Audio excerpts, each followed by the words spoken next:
Gym से वापस आ रहा हूँ। बहुत अच्छे मूड में गया था सुबह, लेकिन वार्म अप के बाद पुलअप्स करने लगा तो पहले रेप में ही मेरे शोल्डर से आवाज़ आई और अनयूजुअल सी, पहले कभी नहीं हुई, टक करके आवाज़ आई अजीब सी। तो इट वाज लाइक, मैंने कहा कोई बात नहीं, खुला होगा, चलो 2-3 रेप मारे, दर्द होने लगी, उतर गया। उसके बाद मैंने ज़्यादा एक्सरसाइज की नहीं, आई स्टॉप्ड उसी टाइम, और फिर अपना स्ट्रेचिंग और रोलिंग करी, फोम रोलिंग, क्योंकि रिस्क नहीं ले सकता इस टाइम पे। इतनी इंजरीज एक्सपीरियंस तो कर ही चुका हूँ कि पता है कि जब ऐसा लगे रुक जाओ। अब समझ नहीं आ रहा कि I should rest it out या I should just go and get an x-ray. Although I don't feel like कि ऐसा कुछ मैसिव हुआ होगा, क्योंकि मैंने कोई ऐसा वेट्स नहीं लगा रखे थे, पुलअप नॉर्मल पुलअप्स ही मारने लगा था। बट हाँ, शायद मैं एल सेट में स्टार्ट कर रहा था, ये रीज़न हो सकता है। मे बी नॉट, ये भी रीज़न हो सकता है कल शाम को ही वर्कआउट किया और आज सुबह सुबह चला गया तो रिकवरी नहीं हुई। जो भी है, I am scared and I am sad, bad day. But I just thought I should record this as well. अगर मैं खुश होता हूँ वो दिखाता हूँ, तो जब मैं खुश नहीं हूँ ये भी मेरे को रिकॉर्ड करना चाहिए। कल को ये सब देख के हंस रहा हूँ। हेलो गाइस, 2-3 दिन हो गए हैं जो शोल्डर इंजरी हुई थी, मैंने फिजियो ली and now it's much better. Medication भी थोड़ी बहुत चल रही है, इतनी कुछ खास नहीं। आज ब्रेकफास्ट में मेथी के पराठे और बटर और दही। भाई बहुत याद आ रही थी दिल्ली की ठंड की। यहाँ पे भी थोड़ी बहुत पड़ रही है। यहाँ पे भी कितना है, रात को चला जाता है 16 डिग्री सेल्सियस, लेकिन यार तो दिल्ली की याद है और वहाँ हालत बहुत बुरी है। एक महीना आ रहे थे दिल्ली। आज है 2 दिसंबर और मैंने सोचा है कि मैं ये 1 महीना दिसंबर एक अपर बॉडी पे अपनी ध्यान दूँ, बिकॉज मेरे रोम्बॉइड्स में इंजरी हुई, अब मेरे रोटेटर कफ में इंजरी हो गई। तो ये पूरा मंथ अब मैं डेडिकेट कर रहा हूँ अपर बॉडी के लिए। लोअर बॉडी करूँगा but more focus would be on upper body. So I will try to share my journey with you. ये मेरे लिए बहुत डिफ़िकल्ट होने वाला है क्योंकि मुझे इसकी आदत नहीं, बट ठीक है, आदत बन जाएगी। और जो भी लोग मतलब अपर बॉडी पे ध्यान देना चाहते हैं, स्ट्रॉन्ग करना चाहते हैं, वो मेरी वीडियोस देख सकते हैं। मैंने खुद प्रोग्राम बनाया अपर बॉडी के लिए और डाइट कुछ ज़्यादा डिफ़र नहीं करने वाली, वो मेरे से इजीली हो जाती है। 140 से 150 ग्राम प्रोटीन और 2400-2500 कैलोरीज। मुझे ज़्यादा बल्कअप नहीं करना, मेरी बॉडी मेरे को सही लगती है, बस शार्पर, लीनर, एस्थेटिक थोड़ी, ये गोल है। स्ट्रेंथ तो ऑटोमेटिक बढ़ जाएगी। तो मैं ट्राई करता हूँ अपना वर्कआउट भी शेयर करूँ।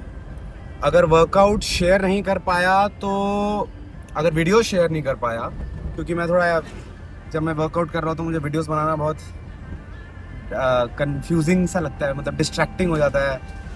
अपना वर्कआउट के बीच में रेस्ट टाइम बहुत बढ़ जाता है, कैमरा सेट करो, ये करो, वो करो, बॉडी कूल डाउन हो जाती है। But still I will try also.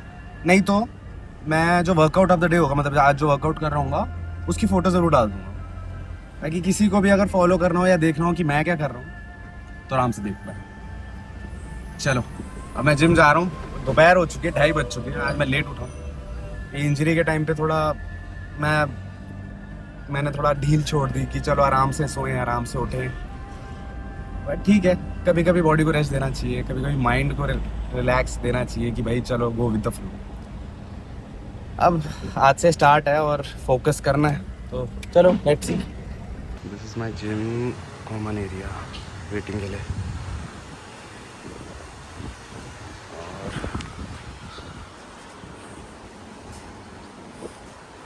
ये जिम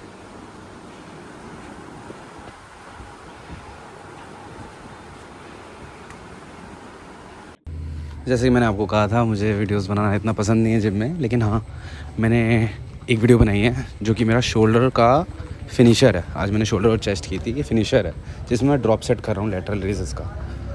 वर्कआउट की फ़ोटो मैं डाल दूँगा, आप चाहें तो आप इसका स्क्रीनशॉट ले सकते हैं और ट्राई कर सकते हैं। And this is my post workout condition.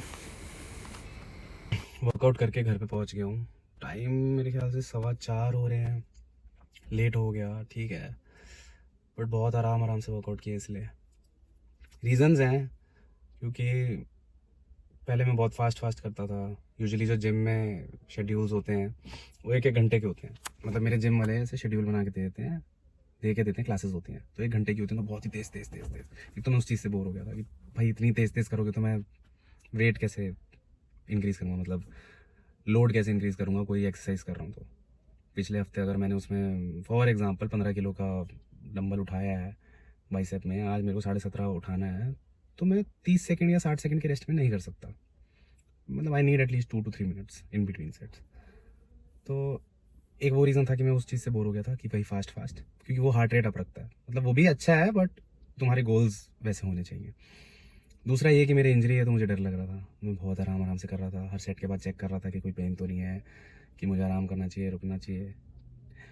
और पता है क्या, बहुत बार फिटनेस जर्नी स्टार्ट होती है सबकी, मतलब ठीक है जो लोग फिटनेस में भी हैं, मतलब मैं शुरू से वर्कआउट वगैरह में ध्यान देता हूँ, डाइट में ध्यान देता हूँ, लेकिन बात क्या है ना कि जब तुम कुछ स्टार्ट करते हो ना, उसके बाद इंजरीज होती हैं, और वो इंजरीज मोटिवेट करती हैं। कई बार वो इंजरीज मोटिवेट करेंगी और कई बार डीमोटिवेट भी कर देंगी कि यार मतलब यार अभी 15 दिन ही तो हुए थे और सब बढ़िया हो, अभी तो स्किन क्लियर हुई थी, तो डाइट एकदम एप्ट हो गई थी, वर्कआउट का टाइम एकदम ठीक हो गया था, सुबह उठ रहे थे, मतलब सब कुछ बेस्ट। क्या है अगर तुम फिटनेस में देखो, सेम टाइम पे उठो, सेम टाइम पे सो, सेम टाइम पे ही मील्स खाओ, पूरा न्यूट्रिशन होना चाहिए, पूरा वर्कआउट होना चाहिए, नींद अच्छी आनी चाहिए। जिसके पास ये है उसे और कुछ नहीं करना, उसे तो अपनी दिन में 2 बार मुंह धोएगा ना, सुबह और रात को फेस वॉश है, तब भी चमकेगी। 2 बार ही धोता हूँ मैं। लेकिन यही तुम्हारी नींद ऊपर नीचे हो जाए, या तुम्हारा खाना ऊपर नीचे हो जाए, या तुम्हारा वर्कआउट ऊपर नीचे हो जाए, बस ठीक है। सबका हर चीज़ लाइन पे नहीं होती, बट जिसकी हर चीज़ लाइन पे है ना, उसे और किसी चीज़ का ध्यान नहीं देना। उसे बस मतलब खुश, ब्लेस्ड फील करो, ग्रेटफुल फील करो, बस यही करो। बट जब ऐसे इंसान की लाइफ में बीच में से टप करके कोई इंजरी या कुछ हो जाए ना अनएक्सपेक्टेड, जैसे मैं जिस दिन मेरे को इंजरी हुई, मैं एक दिन शाम को चला गया था और उसके अगले दिन सुबह चला गया था, तो जो वो मेरी गलती थी, मैंने एक टाइम नहीं रखा, मैंने 24 घंटे का रेस्ट नहीं दिया अपनी बॉडी को। और ऐसा भी नहीं था कि मैंने पिछले दिन बहुत ही ज़्यादा ऐसे नॉर्मल सा वर्कआउट किया हो। अगर रिकवरी वगैरह हो उसके अगले दिन सुबह जा सकते हो, तो मेरी गलती थी, उसकी मुझे सज़ा मिली। अब होता क्या है कि हमें ये सब चीज़ें पता है, लेकिन स्टिल हम जब अगले दिन अब नई इंजरी हो गई, ठीक है, अब फिर से 2.5 किलो के डंबल्स उठाओ, क्योंकि तुम्हारी इंजरी इतनी पेनफुल है, इतनी मतलब अभी मेरे को मैं थक गया, मेरा हाथ मतलब ये पकड़े रोटेटर कफ में। तो ये ध्यान देना बहुत इम्पोर्टेंट है कि भाई डीमोटिवेट ना हो। मतलब मैं अभी हूँ डीमोटिवेटेड, मुझे ऐसा लगता है मैं डीमोटिवेट हूँ, क्योंकि मैं पिछले 5 दिन से नहीं गया, क्योंकि मेरे को लग रहा था यार जाऊँगा फिर दर्द होगी। उसे डीमोटिवेशन भी नहीं कह सकते, बट हो जाता है। एक टाइम आता है जब मोटिवेशन किल हो जाती है, लेकिन उसे मारता पता है क्या है? डिसिप्लिन। तो मुझे लगता है डिसिप्लिन जिसमें हो ना, उसे मोटिवेशन की ज़रूरत नहीं है। अब मैंने ये सोचा है कि चलो दिसंबर इवन इफ मैं वेट कम उठाऊं, पर मैं पूरी कोशिश करूँगा जैसे मैं था, टाइम पे उठना, टाइम पे सोना, सारे मील्स जाना, उतना प्रोटीन जाना, उतने कार्ब्स जाना, मेरे ऑडिशंस बनना, मतलब वो तो उसको मैं ऊपर नीचे नहीं होने देता, काम अलग जगह है। बट ये जो मेरे दिल को चीज़ पसंद है, इसको मैं कोशिश करता हूँ कि ये टाइम पे रहे। अब हम पालक पनीर खाएंगे, मेरे ख्याल से मम्मी ने पालक पनीर बनाया है, पालक पनीर खाएंगे, घर की डाइट वाइट खाएंगे।